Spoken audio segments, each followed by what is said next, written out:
What's good, Raptors Nation? There's one thing that is consistent. Well, there's a couple things that are very consistent. The Raptors are always underrated. I don't care who you are, where you are.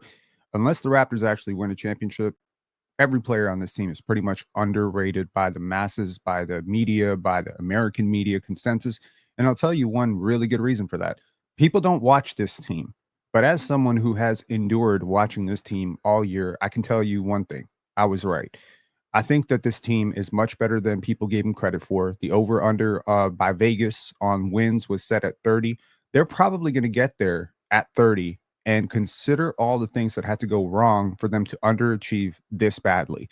Let's take a look at why I think the Toronto Raptors are a stone's throw away from being in the contention conversation in the East next year. Now, I don't mean contenders, go and beat Denver, go and beat Boston, but I believe that they can be the upper echelon of the Eastern Conference. Take a look at this. The Toronto Raptors are 17 and 16 in their last 33 games. They beat the Warriors, the Celtics, the Magic 3 times, the Hawks twice, the Clippers, and the Suns during this stretch. All of those teams are playoff teams or play-in teams. They've done this while resting key starters every single game. Without Brandon Ingram, some people think he's our best player. Trying to lose games while trying to lose games down the stretch. Don't tell me that you haven't seen the Raptors rest their starters 8 minutes into the game and still lose half those games. As one of the youngest rosters in the NBA, and that is very important because players get a hell of a lot better from 20 to 23 than they do from 27 to 30, right? As one of the top 10 defenses in the NBA since January 13th when they beat the Golden State Warriors, and while playing 10-day guys and two-way guys major minutes. That's also important because integration into an offense, disrupting rhythm, implementing new players, taking out players, this stuff usually costs you wins.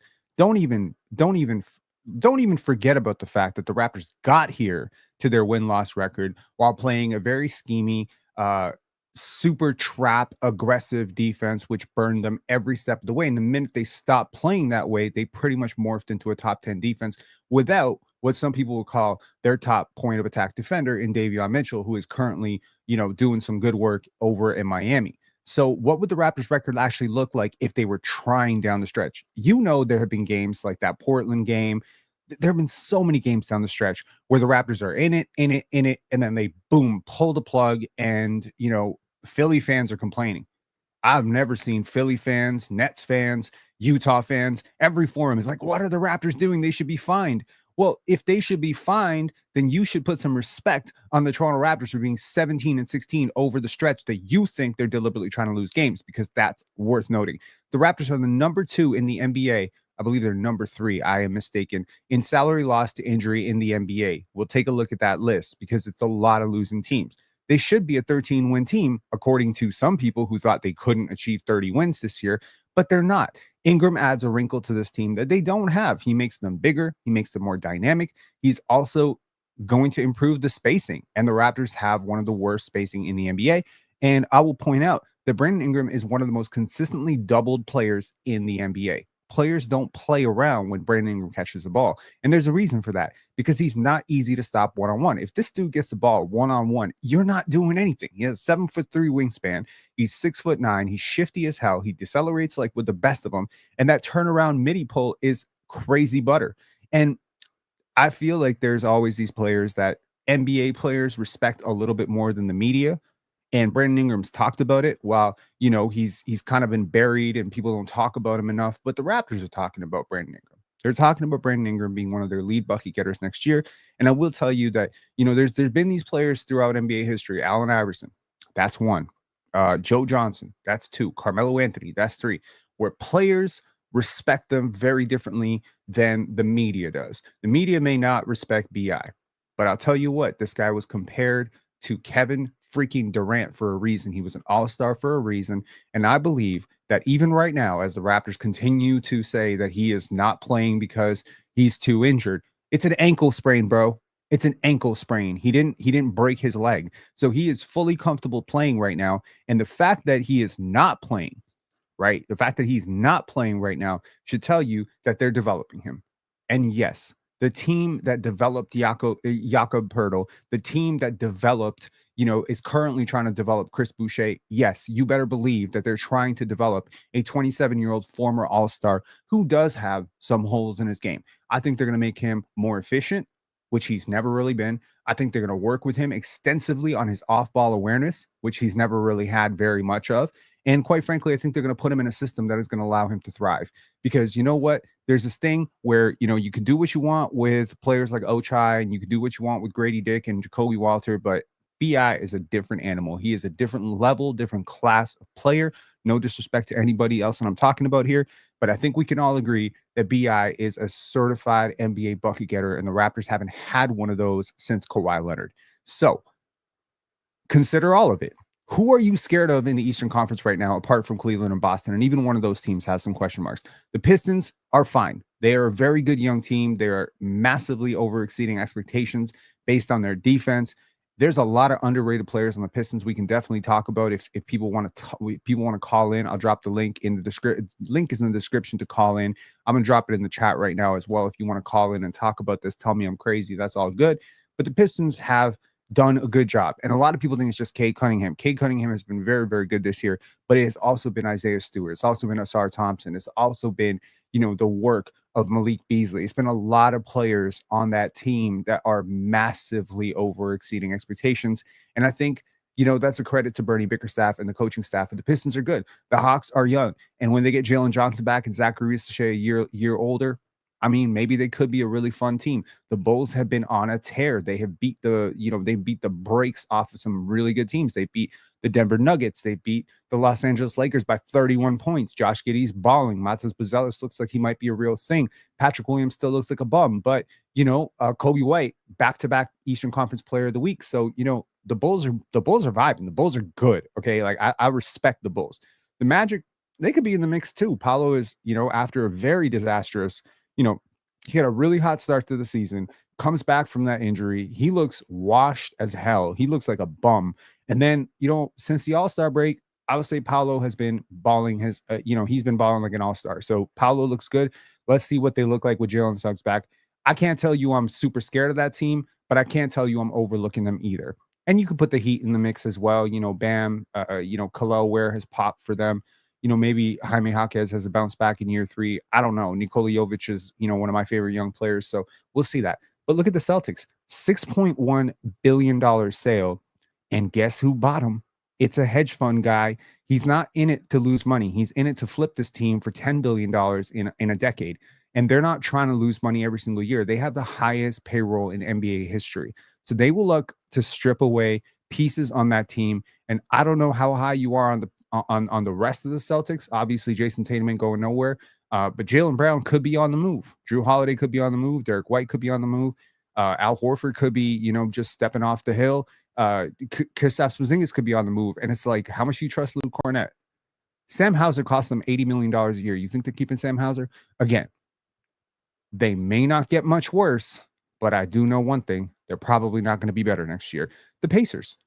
I mean, the Pacers are potentially going to lose Miles Turner. This is a consequence of having a roster with a lot of expensive pieces like Tyrese Halliburton and Pascal Siakam. The current CBA does not really allow you to have 3 guys on a max contract and have any semblance of depth or a bench. I don't know what Jarris Walker is going to be like for them. I don't know that. I don't know if Andrew Nembhard is going to have a better season next year than he's had this year. He's a very good young player. I don't know if Benny the Bucket, as my dude Ron likes to call him, Ben Mathurin, I don't know if he's going to pan out for them. But what I do know is I'm not scared of him. I'm not scared of him. I still stand firm on my fact that I think that Pascal Siakam is not going to age well. And he's done really well this year. He might even make All-NBA this year. But I don't think this is lasting for the next 3 years. I really don't. And the news about the Milwaukee Bucks, Damian Lillard, blood clots. Sad as hell. Sad as hell to see that, because he is the 4th player in the last 20 months to have this issue pop up. And that includes Christian Koloko, our beloved Christian Koloko in Raptorland. That includes Victor Wembanyama. That includes Asar Thompson. This is literally 4 of my favorite players in the league, and they all got blood clot issues. But Damian Lillard could be out for the whole year next year. And I'm going to tell you this, that Milwaukee Bucks team ain't it. without Dame, they are a mess. I want to say that respectfully. They don't have a lot of young players on the come up. They don't have high draft lottery picks. They're not going to be bad enough with Giannis to get high draft lottery picks.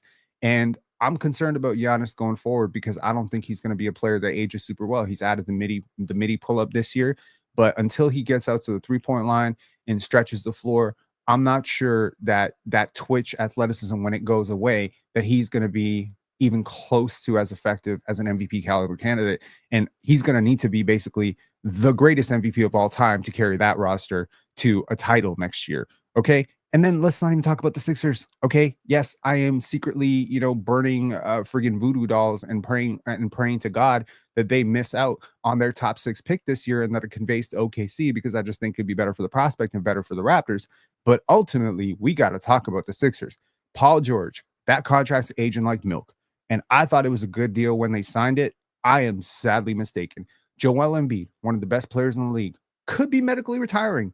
That would actually be doing the Sixers a favor, because the worst thing that's going to happen for the Sixers is he's going to sit on their cap sheet and make them very, very expensive for the next 3 years as he plays maybe 50 games over the next 3 years.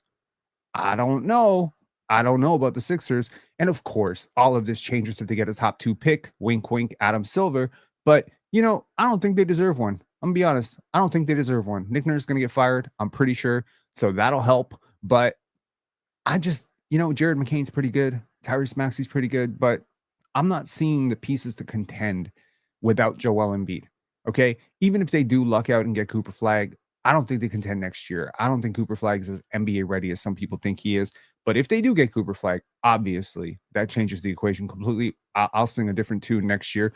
But if they end up with a 3rd pick, 4th pick, 5th pick, I'm not moved. If they end up with if they end up with a 6th pick, I'm not moved. If they lose their pick, I'm even more inclined to say what I'm saying right now, because that's a hell of an asset to lose for a team that has a lot of really expensive assets that they want to dump.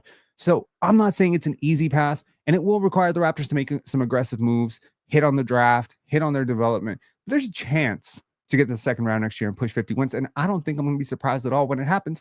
And I want to say one thing very clearly. I don't think people are appropriately rating how good a player Scottie Barnes is. When I listen to conversations where like Jalen Johnson's better, this guy's better, Jalen Green's better, I'm hearing the casuals, okay? And to y'all casuals, you're dumb as hell. But Scottie Barnes is basically taking leaps. I want to call them leaps in 2-year chunks, okay? So he went from a guy who averages around 15 points per game for 2 years. Then he went to a guy who averages around 20 points per game for about 2 games, for 2 years. I think the next jump is 23, 24, 25. I think he could push all NBA next year. And I'm firm on that. I think Scottie is going to take a jump this offseason. I think when you change the context around this guy and you say, we are winning right now, that word is going to perk him up. Okay. Let me show you exactly how good Scottie Barnes has been, and you tell me if I've lost my mind. Okay. Because again, I think some of these numbers get slept on. He is 3rd in his draft class in points, 4th in rebounds, 3rd in assists, 2nd in blocks, 2nd in steals, 2nd in minutes played, 4th in win shares, and 3rd in value of replacement. And by the way, I want to be clear about something. He was higher going into this year. This is him after a bad year. Okay. Top 5 in all those categories. There's not another player in his class who can say that. Not one. Okay. Now take a look at this. Okay. Because this is going to blow your mind. Player 1, 24 points per 100 possessions, 10.6 rebounds. Y'all can read the numbers, right? Player 2, 23.5 points. Player 3, 24 points per 100. Player 4, 21.9 points per 100. We look at the true shooting percentage. Clearly, player 1 is 3rd in true shooting percentage. In terms of rebounds, player 1 is 3rd, okay, in that. But assists per 100, he's number 1 in that. You take a look at all of this. Who do you think I'm comparing Scottie Barnes to? I'm comparing Scottie Barnes to Giannis, Pippen, and Garnett. 3 players who are arguably, but not that arguably, top 50 players of all time. KG in some top 10 talks. Giannis might retire in top 10 talks. Those are those 4 players in their first 4 years. The numbers are not that far off, okay? The numbers are not that far off, especially when you consider the context, when you consider how far people said Scottie was as a prospect coming out of FSU. This dude could still make a jump, man. He's 23 years old. It's way too early to write him off as this level of player. He may not get there. I'll guarantee you right now that a betting person who had to bet a sizable amount of money would say he's going to be the 4th best player in this group, and it's not going to be close. But he's going to be in this group. You can build a championship around that. You can. Because you know what? There's a lot of championships on that page, okay? Scottie Pippen, champion 6 times. Giannis, champion. KG, champion. This is how you build championships, and Scottie's having the best defensive year of his life. He has almost single-handedly elevated a team that has no business being a top 10 defense. Now, what did the OKC Thunder do for Shai Gilgeous-Alexander, who's a very good defender? What did they do for Jalen Williams, who is a very good defender? What did they do for Chet, who is probably, before he got injured, the prohibitive favorite to win Defensive Player of the Year? What did they do? They eased the load. They didn't make – they're still good defenders. All these guys are still great defenders. Make no mistake about it. If Shai Gilgeous-Alexander makes second team all defense, I'm not complaining. Okay. In fact, I'm going to be proud. I'm going to be proud as hell of dude because he's probably going to win MVP too. Okay. MVP and second team all defense. I think he deserves it. Okay. Cason Wallace, Lou Dort. You look at that roster, Alex Caruso. Who are the workhorses on that roster? This is why Scottie Barnes played his best basketball next to OG Anunoby, because OG was the workhorse and Scottie could camp. You don't see Giannis Antetokounmpo being the hardest working defender. You could argue he's the best defender, but he's not the hardest working defender because there's a taxation that comes from being the hardest working defender on defense. That's not going to allow you to have your legs on offense. And I don't think that it's any surprise that since OG Anunoby's been traded, that the Toronto Raptors have had a superstar, star player in Scottie Barnes who has shot below 30% every single year. What would Scottie's numbers be like this year if he was shooting even 34% from 3? Consider the volume. If I adjust for his volume going from 26.5 to 34%, he's pretty much averaging 22, 23 points per game. Now no one's complaining. But the 3-point percentage is down. 3-point attempts are up. Paint percentages are up. Mid-range percentages are up. He's had stretches. He's had stretches where he's been one of the best passers in the league this year. He's had stretches. Consider where I'm going with this. Scottie's had a 20-game stretch where he's been, in my opinion, one of the 12 best passers in the NBA. Not among his draft class, not among players who 25 or under, period, across the league. He was right up there, neck and neck with Luka in terms of potential assists per game. Okay. The fact that his teammates converted on those less than anybody with with a pair of eyes can see that he's not playing with the finishing talent of a Derek Lively and Klay Thompson and Kyrie Irving. Okay. So let's not be facetious about this. We know that Scottie's not playing with elite talent. Okay. You can say what you want about RJ, not the greatest finisher, not the greatest shooter. You can say what you want about Emmanuel Quickley. He's had a bit of a down year. You can say what you want about Jakob Poeltl, great paint finisher, not the optimal fit for Scottie, probably better suited with a spacing big. We all know this. We know Scottie works best with a shooting big. You know that. You know he works best with the stretch 5. That's what Pascal Siakam said. He said, "Oh, I've always dreamt of playing with Miles Turner. That was on my list." Yeah, so does Scottie Barnes. Okay, Scottie Barnes needs a Miles Turner just as badly as Pascal Siakam does. But nevertheless, in this cramped offense, he was right neck and neck, 13 and 13. 13 versus 12.9, actually. Luka versus Scottie in terms of potential assists per game. That's important. So he had that stretch. Now he's had a stretch where he's been one of the top 10 defenders in the league. He had a stretch earlier in the season for about 12, 15 games where he was one of the 12 best mid-range scorers in the league, not only in terms of efficiency, but in terms of volume. We've seen it in chunks. It's chunk. So if I describe to you, what if he puts it all together? What if he becomes one of the 10 best passers in the league while being one of the 10 best defenders in the league, while being one of the 10 most efficient mid-range pull-up players in the game? We're talking about an all-NBA player. That's all it is. That's all NBA impact. He just hasn't put it all together at once. So while he was a great passer, he wasn't playing as well defensively. Now he's been a great defender, but he's not shooting the ball well. He just needs to put it together. But this is what you do with young players. You take the chunks, you take the bits, you take that 20 game stretch there, you take the 20 game stretch there, and then in the offseason, you try to say, okay, you remember that 20 game stretch where you were a dominant playmaker and a good ball handler? We need to put that together. You see that 35 game stretch where you were 39% 3-point shooter? What do we have to do to get you back to that? Again, young players go through ups and downs. That's what makes them young. They're not consistent. A lot of young players will show you a 15 game sample size against good competition. Don't even complain about the competition that Scottie did this work against. They'll show you that, and then you just got to piece it together. And what you got to do is you got to jump from 20 games to 30 games, 30 games to 40 games, 40 games to 50 games. Nobody has 82 good games in the year. Nobody ever. Okay. So when I look at the Toronto Raptors, what do they need to do this offseason to jump the gun? Not jump the gun, but jump the line, because nobody is right now looking at the Raptors like, oh, that could be a home court team next year. Nobody. What do they need to do? 3 very important things. Number 1, the development must hit overdrive. Scottie Barnes, lock in, bro. I'm talking directly to you, Mr. Scottie Barnes. You need to get really assertive offensively. I don't care if you make the pass. You must look to score every single time you catch the ball. Nobody's stopping you. Can't stop you.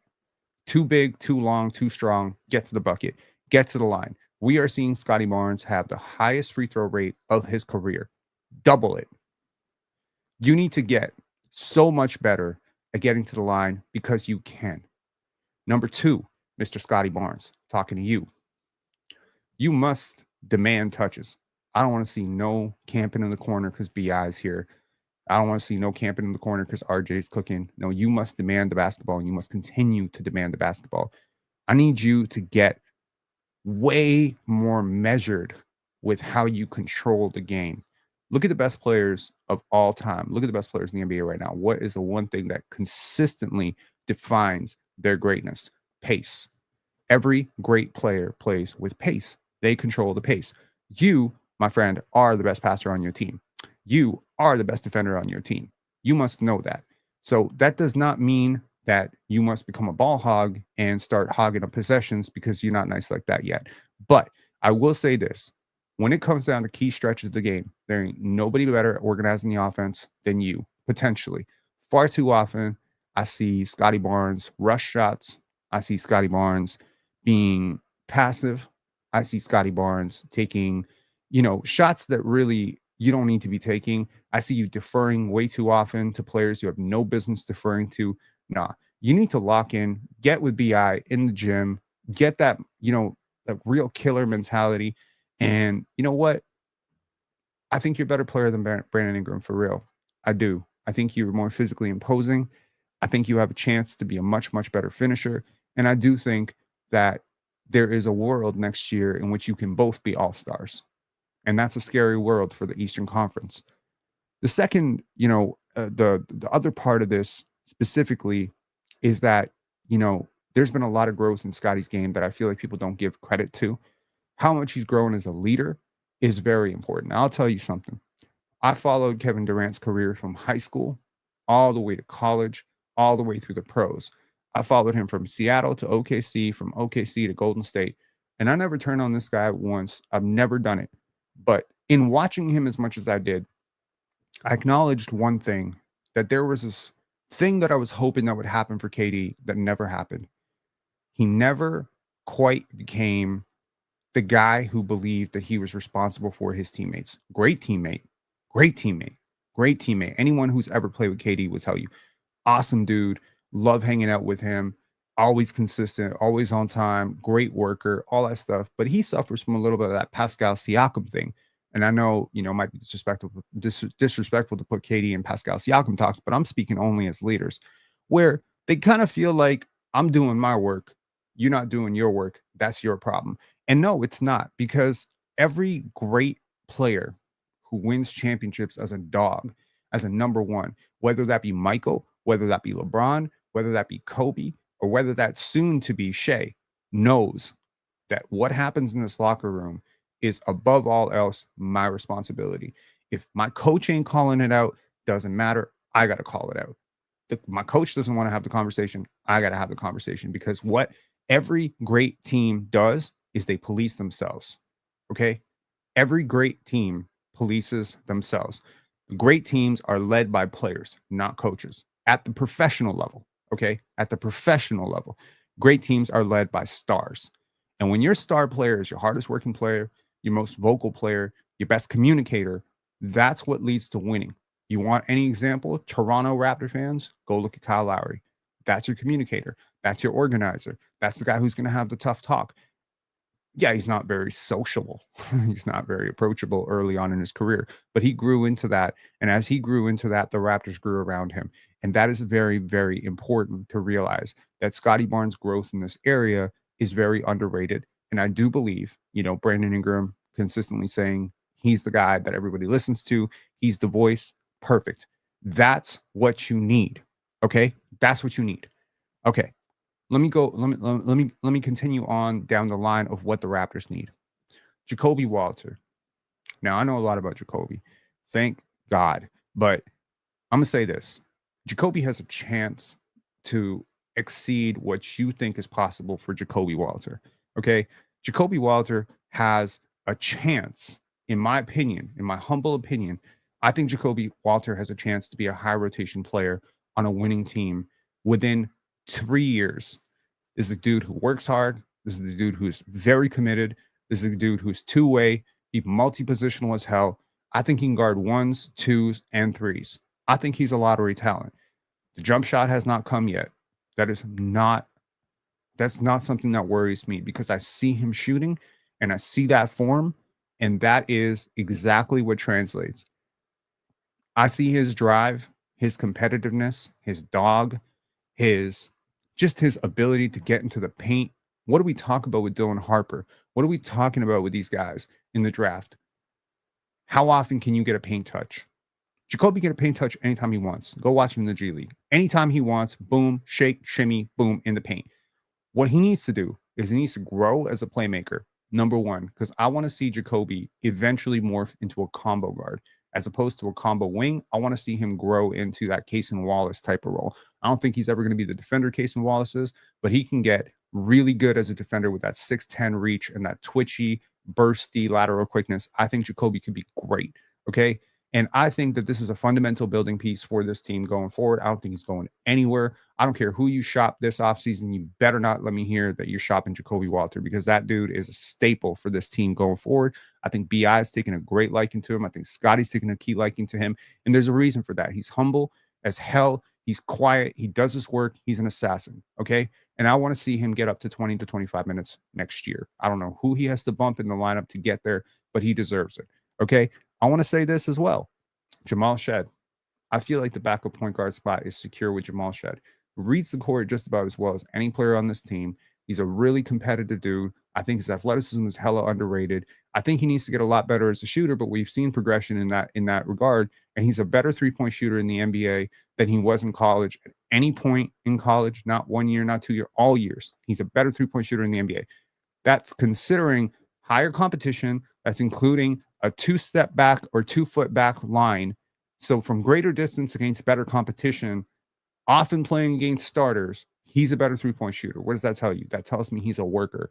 And that tells me that, you might just have something close to a poor man's Kyle Lowry sitting on your bench next year. And I'm not projecting him to be a starter at any point in his career. I think that'd be very ambitious and quite a reach, frankly.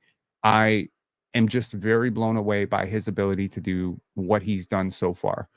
Let's call it the fringe prospects, the players who have a lot of holes that need to be addressed. That's Grady Dick, Ulrich, Jonathan Mobo, and Jamison Battle. Now, Jamison Battle, 10th man, 11th man, 12th man, cool, right? Could be, could be just a great player to bring off your bench, deep rotation guy. Could morph into more, though. He could. He has the size. He is extremely hard to stop when he gets going, and that shot is butter smooth. I think he leads almost every single rookie in this class in terms of three-point attempts per 100 possessions. he is not only doing, he's providing spacing to a team that does not have a hope at spacing. And I just want to say that I think, Jameson Battle has been a huge find. I hope the Raptors sign him for a very, very long time very soon because I think this is going to be a 10-year NBA pro for sure. Grady Dick has not materialized yet. We've seen it in spurts. I'll say the same thing I said about Scottie Barnes. Have we seen it in spurts? Have we seen a 15-game sample size from Grady Dick where he looked like he might be the third best player in his draft class? Yes.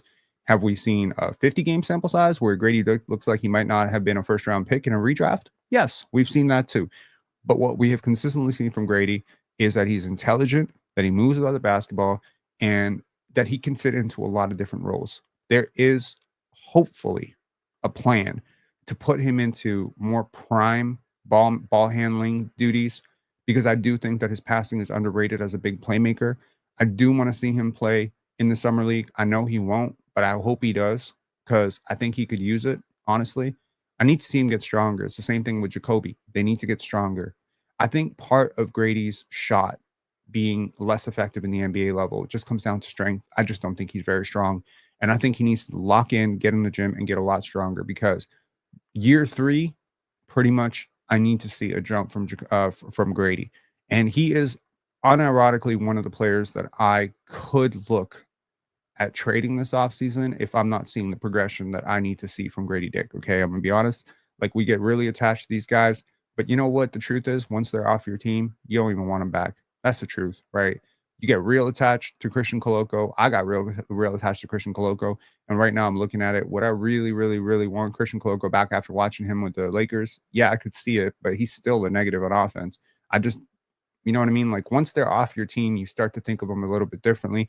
If Cason Wallace was on this team instead of Grady Dick, had the Raptors, drafted a little bit higher, I feel like y'all would be so much higher on Cason than you are on Grady right now. I'm gonna be honest. So it's like, why make the differentiation just as the guys on your team? I respect Grady. I think he's a fantastic guy. And when I'm looking at college prospects today, big shout out, by the way, to Larry Kane for the super chat. I'm gonna answer it right towards the end, but thank you so much for that. I just want to say, for players we're watching in college basketball right now, right? Like, I'm watching Jeremiah Fears. I'm watching, Jace Richardson. I'm watching a lot of these guards, wing prospects. I'm watching Liam McNeely. I'm watching a lot of these guys. Trey Johnson, good movement shooter. And what I'm watching is what do you do when you don't have the basketball? Now, a lot of these guys, they don't do jack shit when they don't have the basketball, especially when I look at someone like Jeremiah Fears. His off-ball tendencies and movement patterns are horrible. So you ask yourself, Jeremiah Fears, is this another Kobe Buffkin situation where you see the potential, you see the paint finishing, you see the playmaking, you see the athleticism, and then you get to the NBA and I'm asking you to be off the ball because I'm not putting the ball in your hands when I got BI and Scottie and IQ and RJ, and you're lost. It really helps to have just really intelligent players like Colin Murray Boyles, Grady Dick, guys like this who can do a lot of shit without the basketball. It helps. But unfortunately, there's some players in the league and some players in college basketball who've never ever played without the basketball. And so you really don't know. And then they go to a program where they have the ball in their hands all the time. And once again, you have the ball in your hands, it's feast or famine. You could struggle, i.e. DJ Wagner, or you could thrive, right? And again, all the reps, all the tape that I see with you with the ball in your hands at Montverde, all the reps that I see you with the ball in your hands, in college basketball, all the reps in summer league, it don't mean shit because the minute I put you in an off-ball role, suddenly all your holes get exposed. You're not a good cutter. You're not a good finisher. You don't catch the ball well. None of these things ever show up when you don't have the basketball in your hands all the time. So that's kind of my point. Grady Dick has great off-ball tendencies. He's one of the best movers in the league, okay? And he's one of the most frequent movers in the league. Problem is, consistently navigating terrible defense, consistently playing with non-shooters, consistently playing with sometimes subpar passers for all the work that Davion Mitchell has done this year to improve his standing in the league. And I do believe I owe Davion an apology. I said earlier in the season that I don't think that he would get a second NBA contract. I think at this point, I'm 100% certain he's going to get a second NBA contract. He's still not a good playmaker.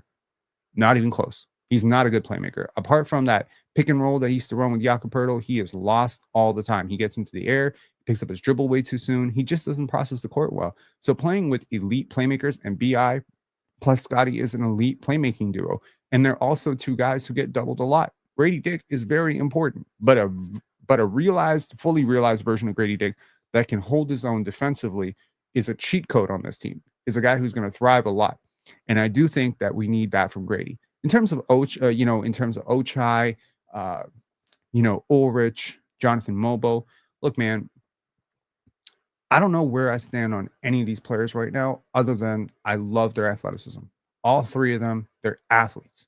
Now, yesterday around 11 o'clock, I decided to, pull up, dust off NBA 2K25 and do a little Raptors rebuild. And it was really fun. It was really fun because I ended up trading half the roster away. I ended up trading, I traded Grady, I traded RJ, I traded Jakob, I traded everybody. And not unironically, it seemed like I just built like the most athletic team in NBA history around them. Just pure athletes everywhere. Everywhere athletes. I had Keon Ellis off the bench. I had Taylor Hendricks. I had just so many athletes across the board. I ended up drafting Kaman and VJ at 7 and 8 or 6 and 7 because I ended up trading for an extra draft pick. And it was just this super athletic, super long team. And I feel like the Raptors need to reach back into that, Vision 6-9 gang thing, because right now it feels sometimes that the Raptors are a little bit unathletic, a little bit small, and I think they need to get bigger and stronger. And I feel if you're going to get bigger, stronger, more athletic, Ochai as a rim protecting guard, rare archetype in the NBA. I've talked about it endlessly. Ulrich as a run like a gazelle big who can just beast in transition, catch the basketball really well, protect the rim really well, has some shooting potential. And Jonathan Mobo, this very switchable guy with super wide shoulders who needs to get a little bit stronger and a lot more developed with his ball skills, has been struggling lately with that mask. But I'm going to say this. I think Jonathan Mobo can be your Lou Dort, a bigger version of that. Lou Dort had a lot of question marks coming in about his jump shooting. But when you consider the spurts we've seen from Jonathan Mobo, guarding Steph Curry, guarding Tyrese Maxey, guarding Anthony Edwards in space, guys who nobody can guard in space, he can guard in space. And then he also has competitive moments against centers, power forwards, small forwards. He is very, very toolsy defensively. He's just so lost offensively right now, but it's not a complete loss. It's not a complete negative. You ask him to be your fifth option offensively. He can move the basketball. He can connect. I just think he needs to be like Lou Dort, a one-dimensional, stationary three-point shooter. That will be everything for him this offseason because the defense is already there. The offensive rebounding, the second jump, all the great stuff that Jonathan Mobo does is there. And as it pertains to Ochai, I just think, more of the same thing. The 3, the D, the athleticism in transition, better decision making. I think the Raptors have a lot of pieces to be 10, 11, 12 deep. But here's the ironic part. What I think the Raptors need to do, apart from the development, I think they need that 3-for-1 consolidation trade. I desperately think they need a 3-for-1 consolidation trade. And I think they need to prioritize either, depending on who's being traded, I think they need to prioritize rim protection and stretch big. So that player archetype, if that's a sign and trade for Naz Reid, if that's a sign and trade for Miles Turner, I'm not a huge fan of Miles Turner, but I prefer Naz Reid, but something in that vein. Or maybe you draft that player in Kaman Malawach or Derek Queen, and then you just prey on rapid accelerated growth very quickly. And then apart from the 3-for-1, maybe you need better defenders on the perimeter at the point guard spot. And this is where I say Emmanuel Quickley has been such a disappointment for me this year. Now, watching him in New York, because y'all know, from New York, so I still watch a lot of Knick games. I was a big IQ guy. And one of the biggest things about him was his off-ball, awareness, his movement, shooting potential, his ability to stretch the floor, and his ability to guard. I loved his ability to guard. A little bit slight of frame, yes, but super long arms, really twitchy, really gets into the basketball. I really haven't seen that this year. So I'm really hoping this is not some sort of downward trajectory for a guy who's just falling off defensively or athletically. And I just hope this is just team context and that he can really dial it up defensively, because without the defensive impact, he's not only not worth 33 million, 32 million, he might not be worth 22 million. And if you want a comparable contract, consider Malik Monk. Right now, Malik Monk makes 4 years, 78 million. Emmanuel Quickley makes 5 years, 165 million. And I don't think it's particularly close between these two players in terms of who's better. And the reason I say that is because IQ is barely better defensively than a pylon in Malik Monk, and he's considerably worse offensively. And the main thing for me, Emmanuel Quickley, is, number one, get that shooting percentage up, man. The volume's been great, but that percentage needs to clip closer to 40% and the volume needs to go up. Number two, the playmaking has been so disappointing at times, but also encouraging at times. Like, he's had moments where it's like a quarter here, a quarter there, and it looks great. But then he has quarters where he's just running around with his head cut off, doesn't know how to organize the offense, consistently late finding shooters, doesn't look for shooters. You know what I mean? Like there's just like an awareness that a point guard needs to have about this guy's hot, this guy's not. A guy hits 2 shots in a row and then you ignore him on the third play and he's wide open. It's just like, that to me is unforgivable as a point guard. So to me, Emmanuel Quickley must become a better organizer of the game. And if he's not going to become a better organizer of the game, then you know what? The Raptors have 3 better organizers of the game than him right now, and that's Scottie, BI, and RJ. And I'm just need the ego to go to the side and just say, this is not what you do well. We tried it for a little bit. You need to move back to off the ball. It's the same issue I had with Fred VanVleet. You need to be so good. You need to be a top 40 player if you can have the ball in your hands. I'm going to tell you that right now. You put the ball in my hands, I better be a top 40 player. We're going to suck. And I just think Emmanuel Quickley can be an occasional ball handler, a secondary ball handler. I got no problem with that. Kind of like the Fred VanVleet role that he had with that team in 2020. Here, I'll give you a fun fact. It was a little bit off topic, but do y'all know that the Toronto Raptors, the year they won the championship, had the 5th ranked defense in the league? Kawhi Leonard, Danny Green, that team had the 5th ranked defense in the NBA. Would you believe me if I told you the year after losing Kawhi and Danny, they moved from 5th to 2nd? And it was with a huge offensive downgrade on, going from Danny to Fred and OG, Kawhi to OG. That's a huge offensive downgrade, even if you account for, the uptick in, progress from Pascal Siakam. It's not enough and they were on pace to win more games. And that's largely because of defense. And you know what, Emmanuel Quickley, if you're going to be an off-ball guard with super long arms, you just have to be better defensively. Okay, so the 3-for-1 trade, the development, the 3-for-1 trade, the final thing that the Raptors need, they need to hit on these draft picks, man. They need to hit on these draft picks, both of them. Now, there is some insane depth in that second round. There are some players that I am secretly just praying fall to the Raptors because they fill so many needs right now. A lot, actually. Some upperclassmen, and the Raptors have shown an ability to do that with not only Jonathan Mobo last year, a bit of an older prospect. They've also shown that ability with, Jamal Shed. I think that the move to trade for Brandon Ingram, signing him to a 2+1, that type of deal, all of this tells me that you are looking to go and win, which means that those 2 draft picks are probably going to have to participate in that in some way or another, because you're very, very top heavy with your salary commitments, unless you make a trade. And so right now, I'm thinking to myself, what can the Raptors do with these draft picks to accelerate growth? Well, I'm never going to be a proponent for draft pick based on need. I'm never going to do that. But it just so happens that the best player available at 7 or 8 may actually fill a very, very big need for you. And it's a bit of a glaring hole on your roster that you just don't have, which is a big. Okay? You don't have a Kaman Malawach or a Derek Queen on your team. You really don't. You can say what you want about Jakob Poeltl and his, hub abilities, but Derek Queen has so much more on-ball creation ability, driving ability, balance, offensive bag, whatever you call it, shooting upside. And Kaman is probably, he walks onto your team, he's the best rim protector you got on your team day one. No cap.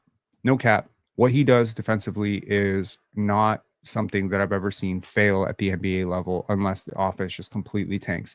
So you have a chance right there to add a super young player. In the case of Derek Queen, he's going to be 20. In the case of Kaman, I think he's 18 and a half, 19 years old. You have a chance to add a super young player who can play a 15 to 20-minute role for you off the bench behind Jakob Poeltl. Learn from Jakob Poeltl, and that accelerates the growth as well, because I think that makes Jakob Poeltl completely invaluable for you, because you have a player who can pass that institutional knowledge about this is how you attack this coverage. This is how you read this coverage. This player, you want to go this shoulder, that shoulder. And I feel like that type of mentorship would be so huge for any big that you pick up. Now, if you pick up that big in the second round, let's say you go wing, let's say you get really, really, really high on Colin Murray Boyles or someone like that, or Kasparis Yakuchonis or Yegor Demin or something like that. Let's say you go wing in the lottery, then there's still a chance to find that rim protecting big burly center in the second round, right? There's also a potential to catch a stretch big in the second round, so there's a chance. But I'm not saying ever draft for position, but I believe that the Raptors center of the future, or at least backup center of the future, is in this draft. And I feel like we need to find him. And then with the other pick, I just want a player who can contribute. Now, look, the Raptors tanked in Tampa. They found Scottie Barnes. I believe there are, I don't want to say Scottie Barnes level, but Scottie Barnes adjacent type of prospects in this draft. And one of them is Colin Murray Boyles. I feel like this is a player who, if you miss out on Kaman and you miss out on Derek Queen, let's just say the draft order folds, and I kind of suspect that the Raptors are going to pick 8th no matter what. So let's just say the Raptors do get to 8. And, there is this sort of, shitty situation where Derek Queen, I think, the sucky thing about the Raptors picking where they're picking, the Brooklyn Nets are really good at drafting, and they want the same things. If you look at how Jordi Fernandez runs his defense, this is why out tanking the Nets is so important, because whoever they pick is who you probably would have picked. And that's sort of sad. They're probably not going to pick Kaman Malawach, though. They're probably going to prioritize Derek Queen. And the reason I say that is because of how often Jordi Fernandez wants to operate with that hub offense. He got really the most out of Domantas Sabonis in Sacramento. A fact that is not lost on literally anybody right now. Queen is having a great NCAA run so far with Maryland. If it continues, into the Final Four or something like that, and he has a Cinderella run, I really do think that the Nets will prioritize Derek Queen, which will, naturally land Kaman Malawach potentially in the Raptors' lap. But then you consider a team like OKC could potentially be picking 7th, and you could end up 8th, right? Because Philly's ahead of you. So if in the order that somebody behind the Raptors jumps the Raptors, which I firmly think can happen, has happened many times, right? What ends up happening is you end up picking right after Brooklyn and OKC, which sucks, because I'll tell you something, 100%.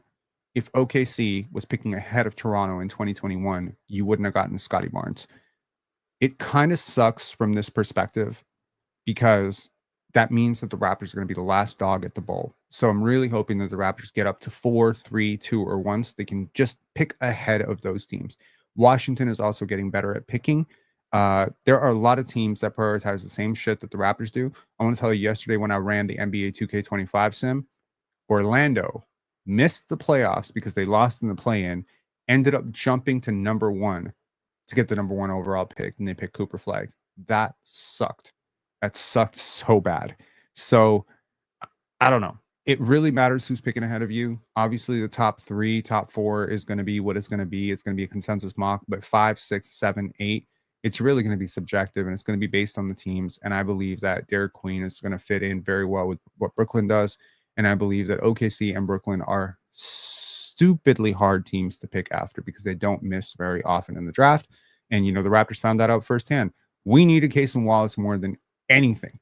We needed that point of attack defender. We needed a 3-point shooter. We needed a versatile defender to put on this team. And what happens? 2 picks early. They pick him. We have to pick Grady Dick. So it's not me being down on Grady. It's just me saying Cason Wallace would have been a freaking dream come true for the Raptors. And had OKC not been picking ahead of us, maybe we would have gotten Cason Wallace at 13. You know what I mean? So it's just one of those things where you just don't want to be picking after OKC. So pray for lottery luck. Pray that someone like Caravan could fall into the second round, because UConn had a disappointing run. I think Alex Caravan actually is the pick. If I'm praying on anybody in the second round, I'm gonna tell you this right now. The Raptors do not have an Alex Caravan on their team. Decent shooter, great defender, upperclassman, so the theoretical upside is going to be down year because he was asked to do a lot more with UConn's offense this year. Proven winner. I believe that Alex Caravan fits into the mold of, Jamal Shed, right? That perfect role playing guard, wing, whatever you want to call it. Caravan's more of a forward. He's like Nicholas Batum. I think that's a good comparison for Alex Caravan. I know there's a tendency to compare white players to white players, but he's not. He's not like most white players. I think like he had a 6 or 7 block game earlier this season. So I feel like the Raptors could really use a player like a Colin Murray Boyles or an Alex Caravan at some point in this draft. Obviously, spacing concerns with Colin Murray Boyles. Is he an undersized 4? Do you need to play him with a shot blocking 5? Do you need to play him with a stretch 5? Probably need to play him with a stretch 5. You don't have a stretch 5. I just feel like at this point, the Raptors are in talent accumulation mode. I don't know who gets traded, who gets moved. That 3-for-1 trade that I mentioned, is it RJ plus stuff for Lauri Markkanen? Does that balance out your roster a little bit? I think it could. Are there some teams? And I think this is to kind of ping pong all over the place. This is a bit of an underrated fact. The Raptors are doing a good job of navigating the second apron. There are about 15 teams in this league that are not. They're not. Okay. John Hamilton saying Caravan is NBA ready. I 100% agree with you. He is very, very good. Okay. And I will remind you that just because these players are a little bit older does not mean they don't have upside. I was going back and I was listening to some of my favorite draft analysts talk about Franz Wagner at the 2021 draft. And nobody said star. Nobody said all-star. Nobody said, top player. Everyone said this is just a role player. He's a big role player. He can do this. People compared him to Joe Ingles, right? You want to know who I would compare to Joe Ingles in this draft? Alex Caravan. So if you can get that kind of guy in the second round, the Raptors have proven that their scouting department is back. I think they hit on every single pick last year. Y'all talk about Kyle Filipowski. Oh, should have picked Kyle Filipowski over Jonathan Mobo. Yo, I appreciate the skill level of Kyle Filipowski. I appreciate the shooting upside of Johnny Furphy. But you need to look at the fact that Kyle Filipowski is literally one of the biggest reasons why the Utah Jazz are as bad as they are, because he is literally the second worst rim protector after Jonas Valanciunas in the league. Okay, among bigs who played the requisite amount of minutes, he's terrible. Short arms is never going to endear you in that way. Danny Wolf is another player. Maybe the Raptors could look at him in the second round for Michigan. I think he's very interesting for how Darko likes to play basketball. Point is, getting another Jamal Shed type of impact player off the bench, getting a Toumani Camara, that would be a dream come true. There seems to be an increasing number of second round picks. Would you agree with that? I mean, I swear to God, 20 years ago, you look at the second round, you'd be lucky if 3 prospects pop. Now, you look at the second round, consider the number of players, even in this year's draft, who have popped off the second round. Okay, hang on. I'm going to give you some names. You think about this. You think I'm capping. Here's the names. Jonathan Mobo. For a little while, don't take the recency, to be too much. He was doing really well. Okay, late first round picks like Ryan Dunn, Baylor Shireman have done well in spurts. Kyle Filipowski, the aforementioned, Tyler Kolek for the New York Knicks, Johnny Furphy for the Indiana Pacers, Jalen Wells for the Memphis Grizzlies, Oso Iguodaro. We know about Oso Iguodaro because he killed us, when the Raptors played him. Jamal Shed, first Raptor since Scottie and Damon Stoudemire to hit 400 points and 250 assists. Great. Cam Christie, very good. Quentin Post, a permanent part of the Warriors rotation, and honestly has been more impactful. Let me say this with a straight face. He has been more impactful this year for winning than Jonathan freaking Kuminga, who was a lottery pick. Cam Spencer, Bronny James. I mean, some people could disagree about that, but he did put up 39 points in the G League game. Ulrich, who's been doing really, really well in the G League and has a lot of potential. And Jamison Battle, the best 3-point shooter in the world. So look, I say all of this to say that, the second round is getting deeper. And regardless of how much the Portland Trailblazers push it, probably the Raptors are going to pick top 43. And, they found value at 45. This draft is, in my opinion, better across the board than last year's draft. I don't know for sure if it's deeper, but I could see a ton of really, really good players in that range, and finding a player like a Jamal Shed at that place when your roster is so expensive and top heavy, and assuming that you make another 3-for-1 trade and gets even more top heavy, I believe that the Raptors could have a rotation of about 10 to 11 to 12 players next year that all deserve minutes, and then I think that'll be a really, really positive step. Of course, none of this works without Brandon Ingram's health and Scottie Barnes' ascension, so I hope that comes true. But I do think that if I'm the Toronto Raptors, I'm licking my chops. As much as I'm sorry about Joel Embiid's injury, and I'm very, very sad about what's happening with Damian Lillard, and certainly the Raptors have a pulse. At least they have their eye on what's happening with Boston and the expensive roster that continues to build up.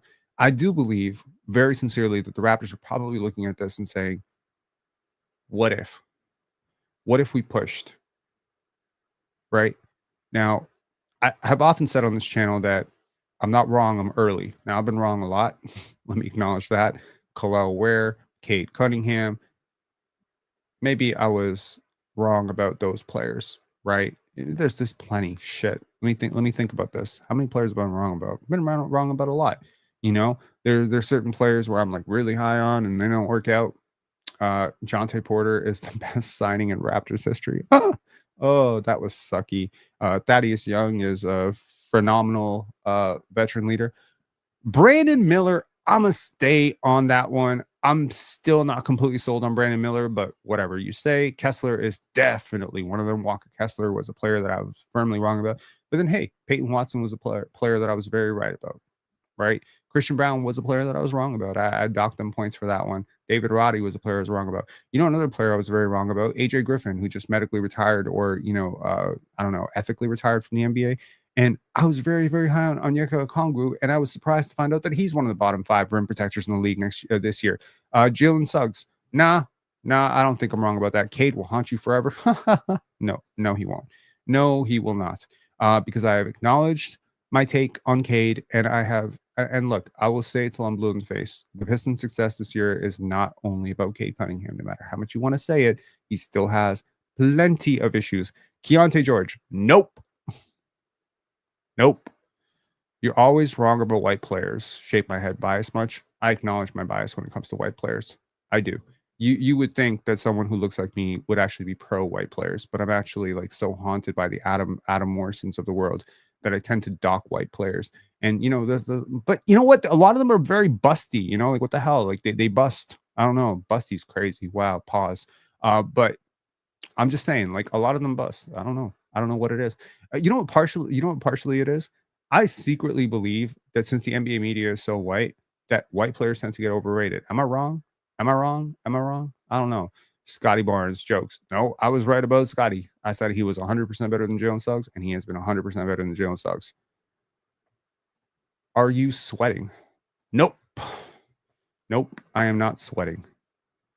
Yeah, I miss Jonte too. Yo, I miss Jonte Porter right now. I miss Aaron Baines right now. That'd be great. Oh, I'm gonna let y'all on something. This is don't tell me that you only get basketball talk from Pensare Basketball.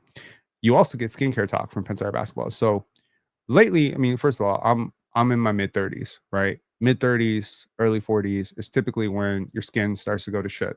And I want to tell you that up until about 31, I still got ID'd everywhere I went. It didn't matter where I went, I still got ID'd because I looked hella young. And I wear that as a badge of honor because nobody really wants to look old. I don't give a shit if you wear your wrinkles with a badge of honor. Like nobody wants to look old. Everybody wants to look a little bit younger, I think. So I'm gonna let y'all know a little secret, and it's great for you. And I don't care if you're a guy who believes like skincare is feminine or something like that. Just tune out on this one. But skincare is, having proper skincare is good for you. All right. I'm still a youth. I got carded at 40 with sunglasses. If it's with sunglasses, it doesn't count, Greg. You probably like wearing sunglasses at night. You got carded for being crazy. Okay. Yogurt. Okay. Well, I'll give you all the secret to better looking skin because I'm working on this, man. I need I started to I looked at a couple pictures from Pendants and I was like, ah, shit, man. Like we're looking real old and real dead right now. Okay, so we need to look a little bit better. Obviously, me putting my face on this platform means I'm assuming Pensar basketball is going to last at least 10, 15 years. So I'm not trying to be shriveled up and looking the final boss. Mars was born in 1985. Don't be fooled. Don't be fooled. Okay, no need to spam that in 3 times. And also, Mars ain't born in 1985, bro. Jeez. Also, final boss, you not Ticket TV. Get out of here. Also, I'm looking at this picture. That's hilarious, man. That's hilarious. What'd you do to Ticket TV? That's weird. That's weird as hell. Anyways, skin secret. Yogurt. Okay. Yogurt. Yogurt and mix it with turmeric. Mix it with lemon juice, right? Mix it all up. Mix, and just let it sit on your face for about, I want to say 20 minutes. Wash it off. Do that 3-4 times a week. It's got lactic acid. It's very, very good for you. It, acts as a natural exfoliator for your skin. If you're not going to pay hundreds and hundreds of dollars for skincare, if you're not interested in laser and all that shit, I'm not saying get into that bougie stuff. I'm just saying this stuff's good for you. The second thing I'll say is red light. One of my friends, Cass, shout outs to Cassandra, happy birthday yesterday. She looks like she's basically 20 years old and she's pushing 30 now. And her skincare secret is,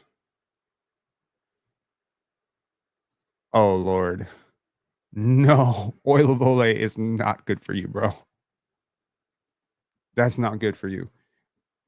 Face looks shiny today. What is it? Skincare. Skincare. Yeah. So I was just saying like that's very, very important. Uh yeah, it's a good thing. And red light, again, red light, they give you red light masks. Red light is very, very good. Do people really care about aging? Money would tell you yes. People really care about aging. It's one anti-aging or whatever the hell you want to call it is one of the biggest industries in the world. So yes, people do care about aging. Anyways, I've gone over the hour. The Toronto Raptors are in a tank off. The Raptors have signed a sharpshooter to a 10-day contract. Let's take a look at who they've signed. They have signed a man called Cole Swider. And I was very excited about Cole Swider because I looked at his, very brief numbers, and these are his numbers, and they look horrible in 2 games for the Detroit Pistons this year. But unfortunately, someone put me on to game. Okay, they put me on to Cole Swider's game, and I didn't know. I'm sorry, Mr. Cole Swider. I didn't know. I wasn't familiar with your game. This is Cole Swider's 3-point shooting over the last 4 years, and or last 3 years. It's really scary. 43.6%, 50%, and then basically this year, you've been a 44% 3-point shooter in the G League. Oh Lord. SP jinxing us, saying Swider will hit the game winner tonight. Please don't say that. But honestly, Vegas is once again favoring the Raptors to lose. Back-to-back games, they're favoring the Raptors to lose in this game. I still don't see how the hell the Raptors lose this game. But I'll be very pleasantly surprised if they do. I'll be very pleasantly surprised. At this point, the Miami Heat did smack the Warriors last night. So that's good because, again, that magic number continues to grow. It is back to 6. So the Raptors, once again, have a 6-game gap, a 6-win gap with about 10 games to go. The Raptors should have this in the bag. They just can't go 7-3. So the minute the Raptors lose 5 games, they're clear. They're clear. That's the magic number. 5 losses. That's all you need. 5 losses or 5 wins for Miami. It's toast, either or. So every game the Miami Heat win, you can shrink that 5 by 1, 1, 1. So there's a chance the Raptors go 8-2. But if the Miami Heat go 5-5 or 4-6, you still keep your pick at exactly where it is. I'm not too worried about, the Chicago Bulls who are rolling. I'm not too worried about Portland, who is consistently pushing. And I'm not too worried about the San Antonio Spurs, who could still technically out-tank the Raptors. But mathematically, the Spurs, I don't know who has the harder schedule. Hang on, let me just look that up real quick. Strength of schedule, NBA. hang on, let me just look this up real quick. Remaining strength of schedule. The hardest strength of schedule is Phoenix and Detroit. So oof, that sucks. And San Antonio. So that's the tough part. San Antonio has 11 games left and they have the third hardest schedule in the league. So they could end up going like 1-10 over that stretch very easily. They've already shut down Victor Wembanyama. And the Raptors need to be cognizant of that because they have the easiest schedule in the league by a lot. But Miami, the team that is directly behind them, has the second easiest schedule in the league. And that is something we need to be very thankful for because while this Miami team is very good at blowing leads in the second half, they are not outright going out and tanking because they're still playing Bam, they're still playing Tyler, they're still playing Andrew Wiggins now. And Davion Mitchell doing some heavy lifting for the Raptors tank yesterday. Shout outs to Davion Mitchell because he completely turned that game around in the third quarter and beginning of the fourth when the Warriors started to make their run. They cut it to 9, and Davion made a huge three, huge defensive play. Davion was huge last night, so big shout outs to Davion. No hate here. And John Hamilton saying Swider's got swag. Well, he's going to need it. AM Hoops dropped a video about tanking. Yo, can I just say this? As the Lord is my witness, AM Hoops is the worst shit in basketball history. I can't stand that dude. I can't. I really can't. I've been trying to, I watched at least 10 of his videos because they're very, very grabby. You're saying, look at let me guess. It has the Raptors. Is it the Raptors? Am I to believe that AM Hoops dropped a Raptors hit piece? Is it like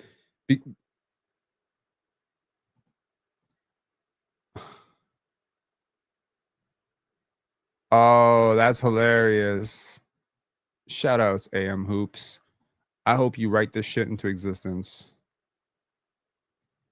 The NBA should be embarrassed. Cooper Flag and a friggin' ew. Why am I giving AM Hoops a plug? Okay, I will say this. AM Hoops is trash. You will never get anything positive from AM Hoops. You will never get anything insightful from AM Hoops. And I really hope you didn't just jinx the Raptors' chances at Cooper Flag. I really don't. Okay, get to this solo super chat here. Larry Kane, awesome live. Excited for next season already. I don't think I've sent a super chat this year, and it's overdue. Thanks for all you do.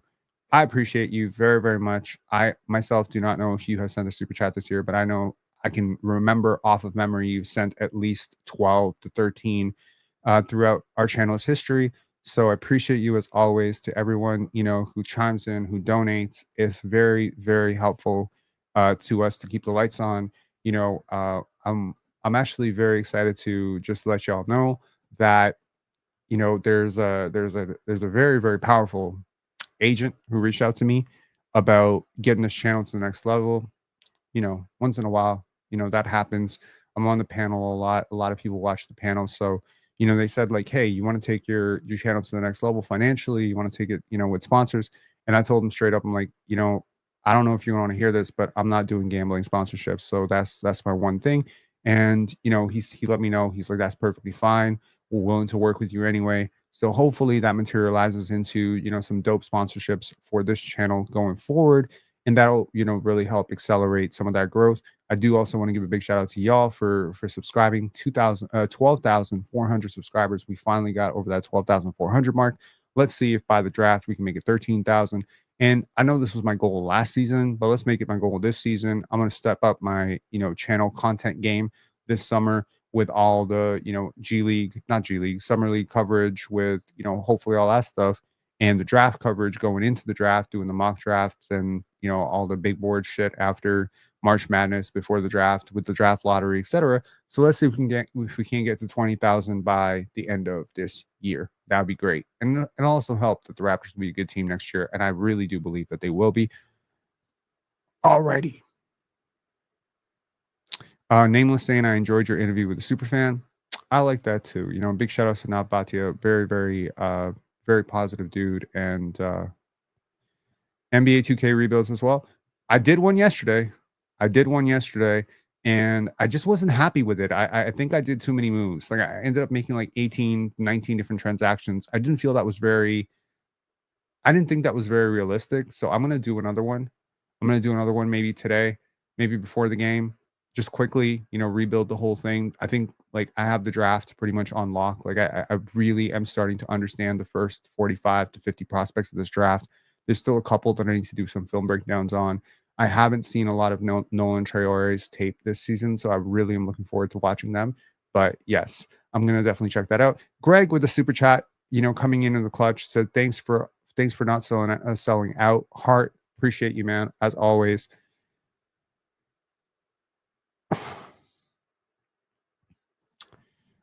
Daniel saying, did you see LeBron on Pat McAfee's podcast and how he hinted he thinks the lottery is rigged? Well, that's ironic given that he went to Cleveland, but sure. Sure. I did not see that part. The only part I saw from LeBron's Pat McAfee podcast was how he thinks, what'd he say? Giannis Antetokounmpo would drop 250 points in the 70s. No, he would not. No, he would not. But good luck, LeBron James. Always kind of trying to tear down the past.